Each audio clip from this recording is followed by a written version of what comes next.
Welcome, ladies and gentlemen, to this broadcast. Thank you so much for your continued support. Moses Kuria is confirming to us that 2027 is going to be 2002. But according to me, even before I display the video, Kuria seems to be in panic mode. And the UDA administration are so disparate, as youths are now planning to remove them from power 2027 by voting for their own leaders, whom they will elect. And let me shock you. So, there's some people who are doing exams, who are doing practice for a football match that will not happen. There will not be that kind of presidential content. There's not going to be an election in 2027 for presidential. Say that again. Yes, there's not going to be a contest. Let me ask you, 2002, yeah. Was there an election? There was. Yes. Kibaki had been pre-agreed. Have you ever seen that margin again? No. Ilikuwa ngapi? 71 to 20 something. Yeah. Is that an election? That is almost like we're almost rivaling Museveni with his 98%. So because it was a movement. Yeah. So 2027 will be another moment like 2002. There's not going to be an election in the sense that you are thinking. There's going to be so much consensus in the country. Wazee wataketi chini. They say we have two options. Go Rwanda way, destroy the nation Rwanda way, or let's agree. Let there be honor among, I don't say this, but among men and women. Let there be honor among men and women. Because the opportunity rose. The alternative will be too dire to fathom. So people will say now, before we go this direction, let people, there's going to be so much consensus around 2027. And the kind of election people are imagining is going to be there. It's not going to be like 2022. It's not going to be like 2017. It's not going to be like 2013. There will be so much consensus for the need of people to say there will be two factors driving that consensus. One is that danger, that really if we cross the precipice there, if you cross the precipice there and the way without a consensus, things might be so bad. Yeah? I think Rikichi said it the wrong way. But I think he said it for the wrong reason. Because of election stealing and all that. No.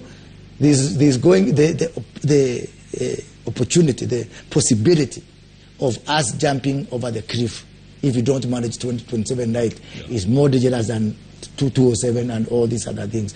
And that will be the impetus, that will be the incentive that is going to make people sit around the table and say, to save this country, we are going to do where utapata hii, where utapata hii, where utapata hii ingine. Unfortunately, that is not the game some people are practicing for. Some people are practicing for football, and it is going to be a tennis match. That man there in the corner. Yes. Could he be part of the consensus? This one? Yes. Of course. Huh? This one is a consensus builder. He's a peace man. And he's a nationalist. Yeah. I can do a rally in any part of this country without a local MP. Yeah, because I'm a villager in every part of the country. Garissa, Wajir, wherever. I can go there and be accepted by the people. So, looking at it from a regional point of view, we have two schools of thought. One school believes things are so bad, we have been messed up to make Osewa. Let us vandalize everything. Let us even destroy businesses in Nairobi which are owned by our own people from the region I come from. Yeah? Let us just be nothing else except one time and all those. It is their right. See, that's the democracy I went to the street to fight for. I cannot begrudge them. And they have a clear leader of that school of thought. That leader is called Rigathi Gachagua. There's another school of thought which says, because we still have businesses to run, and because we still want, their parents want just for their children to attend school and go back to the evening. Yeah? Because we are stakeholders in this economy. Because even if we threw tantrums, we voted. But the same people who are telling us now, they made us vote that way. Yeah? It's because we voted, and votes are not refundable. And time is a limited, it's not a renewable resource. So those people who are saying, look, it's better to have a country. To have a working country is a bonus. Let's have a country. I am happy to tell you that I am the de facto leader of that school of thought. Yeah, who says we still have a country to run. I talk to them. I talk to business people. Why would You've watched and listened to the video, ladies and gentlemen.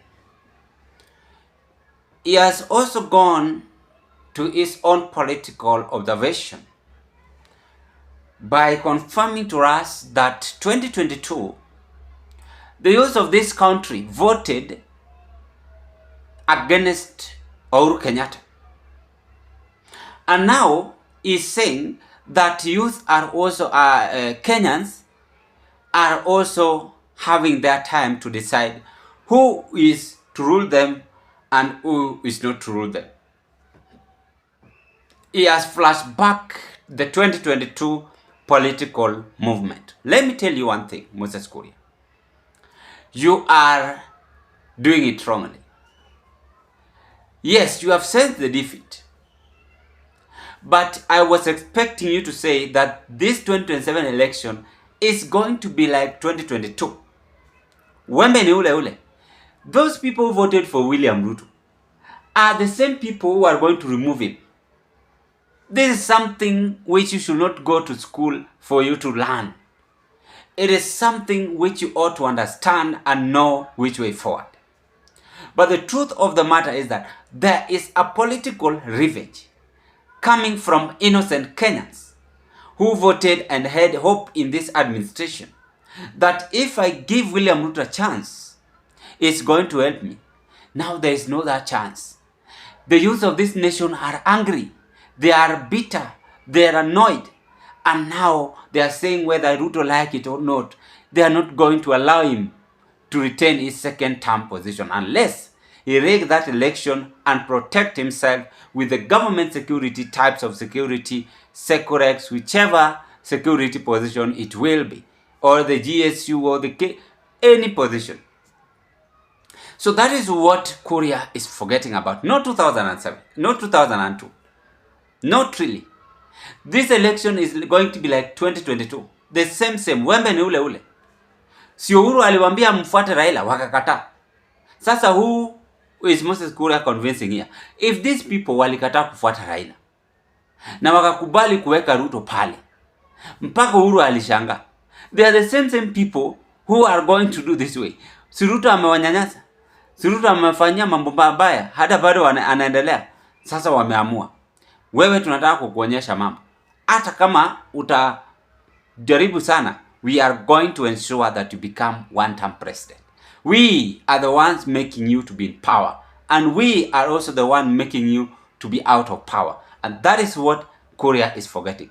Him is panicking because they are looking at that political shockwave and not understanding what really is happening. But the truth of the matter is that things are boiling nicely as Moses Kuria and the team are now desperate and ready to face this political battle. Ladies and gentlemen, that is the drama. I rest my case at this point.